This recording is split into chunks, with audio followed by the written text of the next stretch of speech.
Hello everyone, this is Coco. Welcome to the GPDN channel. What we're gonna talk about today is a common topic for more and more people, and that is our pets, forever friends.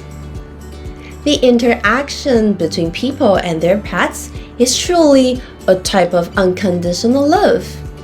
They know when to quietly snuggle next to you and when to play them at ease. I have had pets myself, a Shiba Inu mix, later a mini rabbit, and then a silver fox hamster. Even though it has been a couple of years, the warmth of the touch and the intimacy of being together stay vivid in my mind.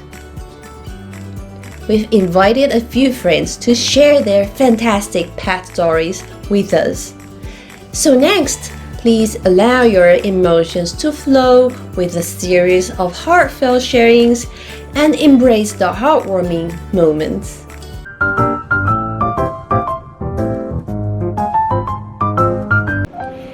Hello everyone! I would like to share with you my pet experience. I had a dog and 4 cats. The last pet was a kitten, Pangbao, who was picked up in a storm. He passed away from lymphoma a few years ago. After that, I have been waiting for the furry child who's right for me. Later, I bought a condo, designed catwalks, and hired carpenters to decorate it. Even though I didn't own a cat at that time, I always think that one day I would have cats in my place. Mimi was brought in a cage by a neighbor when I was on duty in the fire department. But then I decided to keep her before the animal security took her away that night. The next day, she escaped, but I didn't manage to get her back. I believe that she would come back if we meant to be together. Later, she did come back and became my family. I carried her between my house and a dorm at the fire department. 3 months later, she ran away from the dorm twice. The first time, she disappeared for 2 days. I called her name everywhere at the station, but there was no response. 2 days later, I heard her meow and found her sit by the door.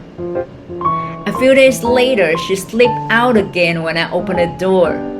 She was running but stopped to let me catch up. She then ran all the way down to the garage and she started running around the fire truck with joy. She jumped on the cabinet to show me where she slept at night. I watched her play for a while and then went to sleep with peace of mind. Before leaving the fire station the next morning, I took the sleeping Mimi on the cabinet home. She's so smart, isn't she? During the pandemic, I had to recuperate at home for a long time. Fortunately, I had Mimi to keep me company at home, so I was not bored. Once I was sick and had to stay home, I felt very grateful for Mimi's company.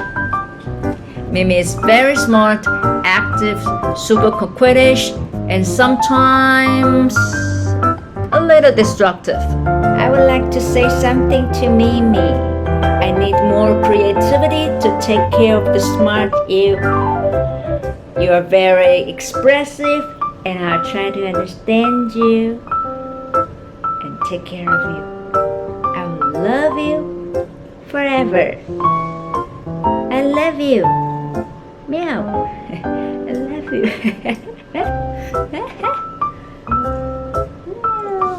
Say something to the audience. Bye bye. Bye bye.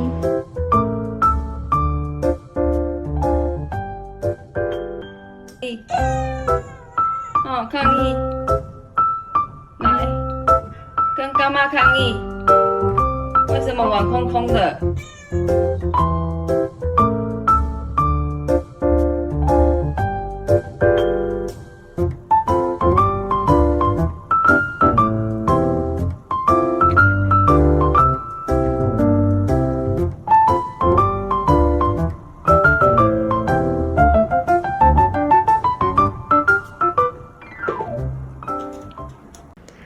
Wow! Mimi seems to be the one who is destined to be with her owner, Robin. But she has not forgotten to show off her own resourcefulness in recognizing the way. No wonder Robin's heart has been tamed like this. Robin's life appeared to be bursting with sweetness and delight only by observing Mimi's daily tricks. The next story features Peter, a pug who has been accompanying the family through several different stages. They cherish one another and rely on each other's affections in such an amazing way. Come and see.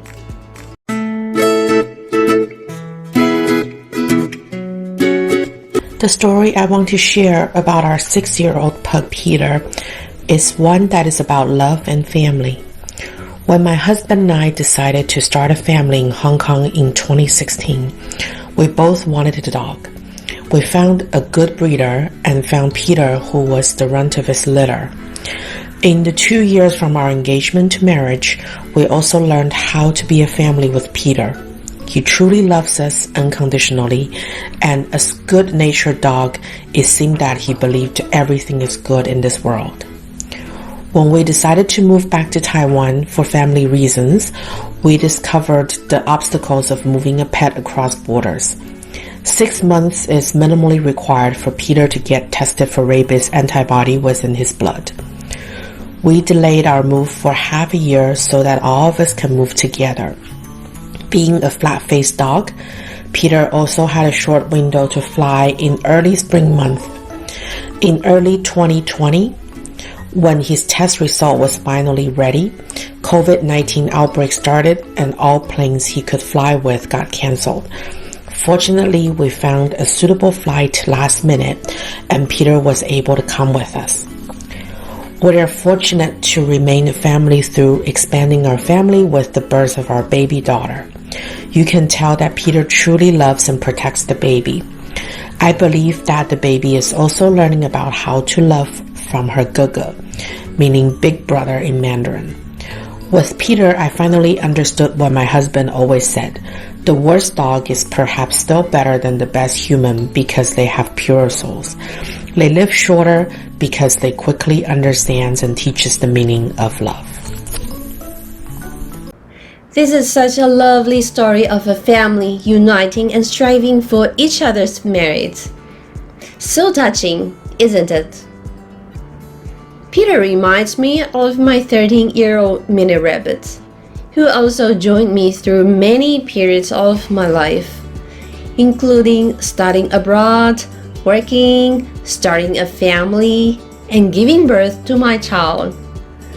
And I'm still very appreciative for the gift he brought to my growth over the years.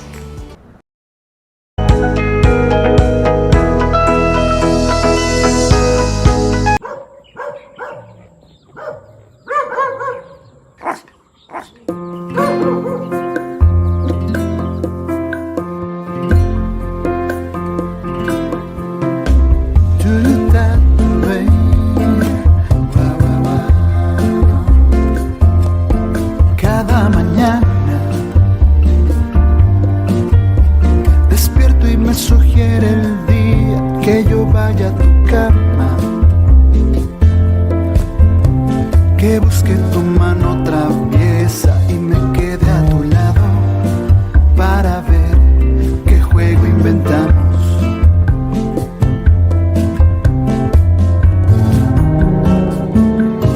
Cada mañana escucho el amor en tu voz y tus palabras me calman. Agitas todas mis emociones, conectamos el alma, tú y yo, felices estamos. Como me gusta mirar por la ventana y esperar cada día feliz tu llegar, sentir los abrazos que siempre me das.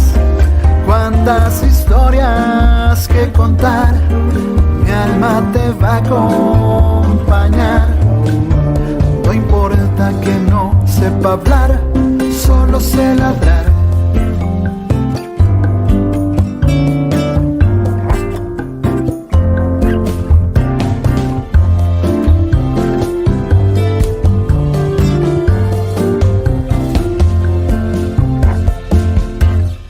Cada mañana despierto y me sugiere el día que me quede en tu cama, brindarte ese amor completo, cobijado a tu lado, con la paz que a diario encontramos.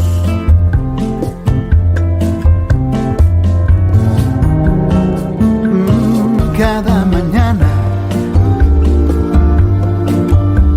disfruto el timbre de tu voz y tus caricias me calman.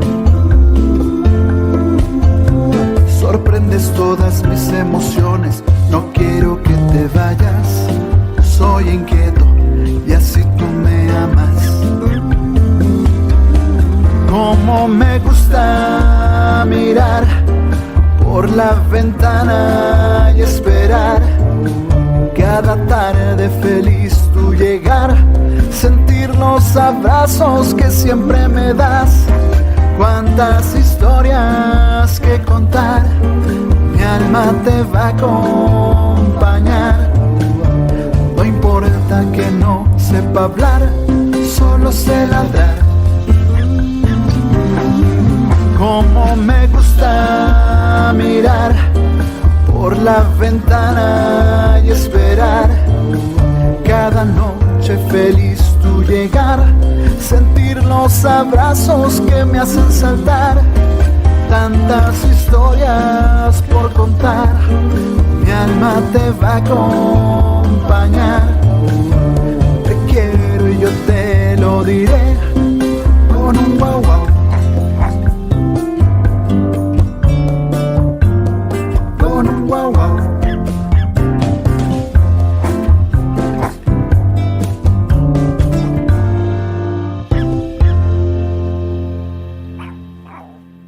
While we revel in the love we have for our furry friends, we know that some of them are less fortunate and need help at times. Just as we seek support from someone who can help us in a moment of difficulty. Here we have Eddie, who has had a special connection with animals since he was a kid. And he has the constant flow of energy and experience in saving them. Let's see what he has to share.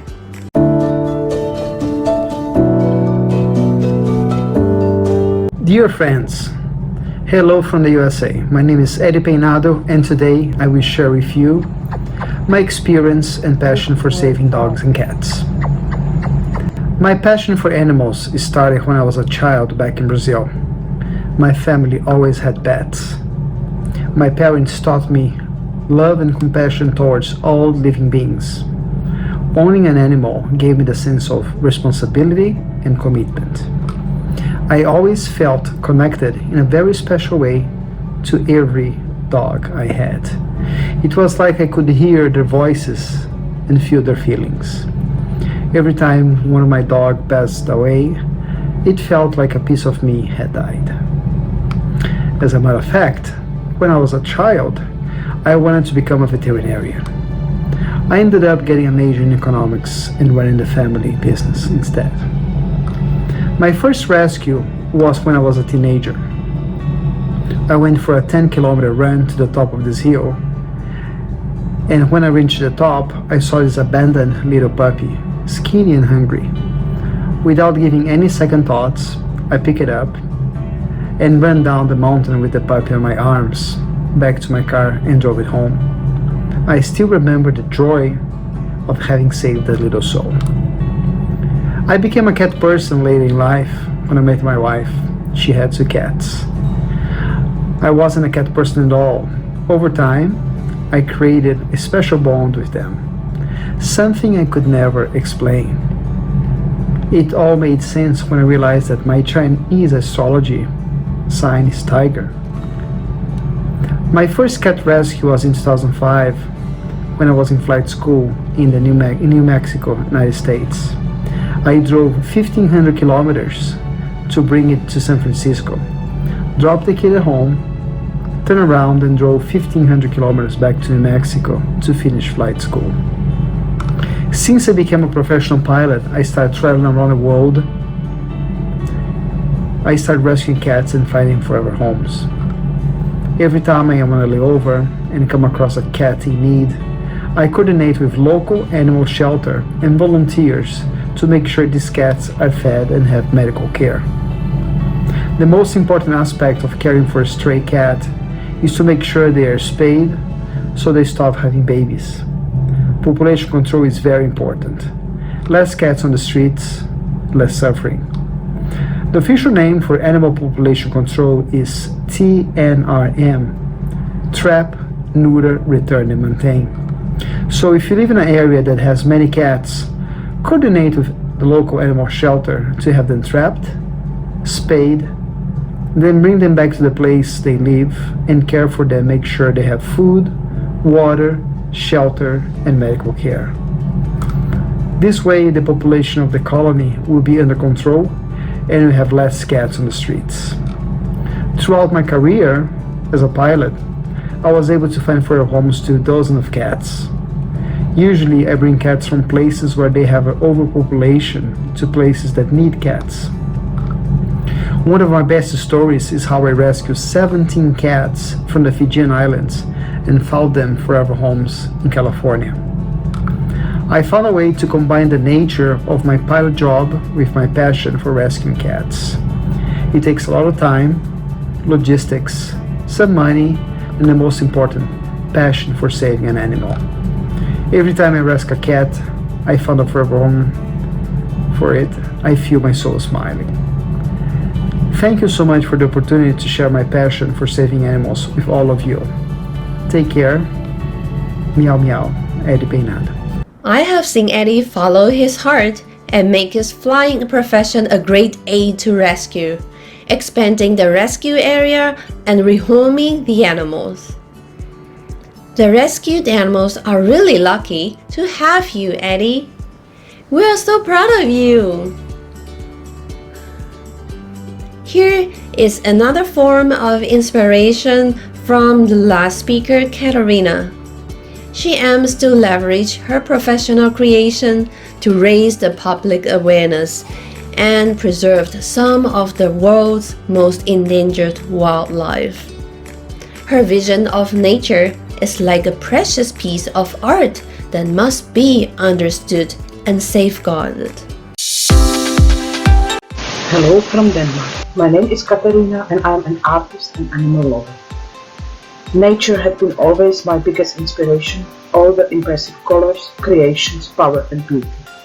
My art project started in January during the horrible disaster in Australia, when I saw pictures of burning koalas. I was sitting one of these nights and I was drawing the famous half face of koala and I named it Don't Let Koalas Disappear.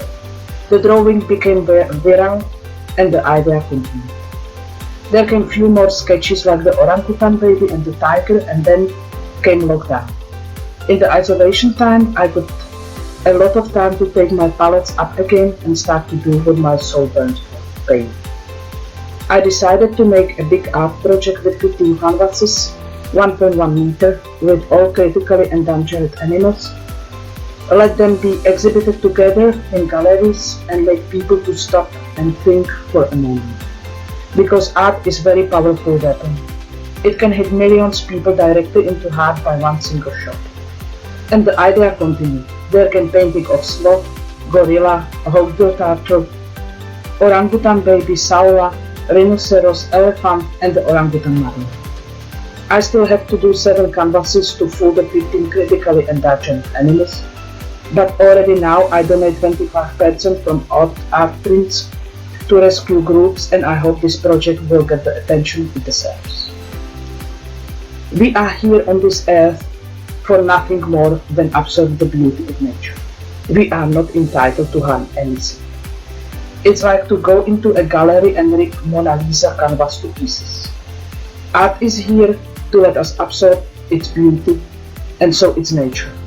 We protect Mona Lisa with several diamond glasses, but we don't protect our nature, the biggest art ever created.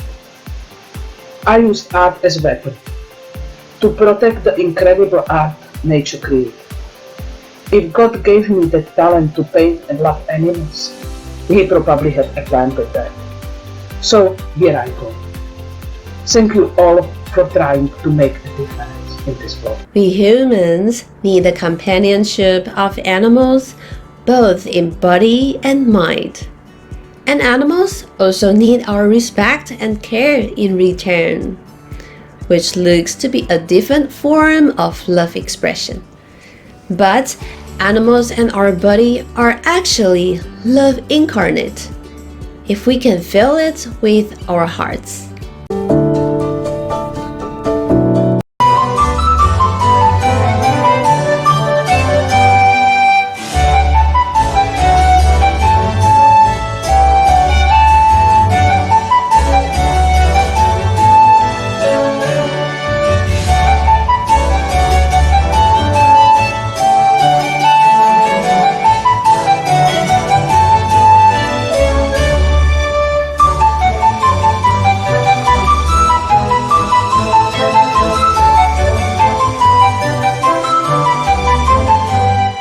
After watching all these shares, have you been healed, inspired, or brought back so many memories? Feel free to like and share this video or leave a comment telling us your story. Well, see you next time.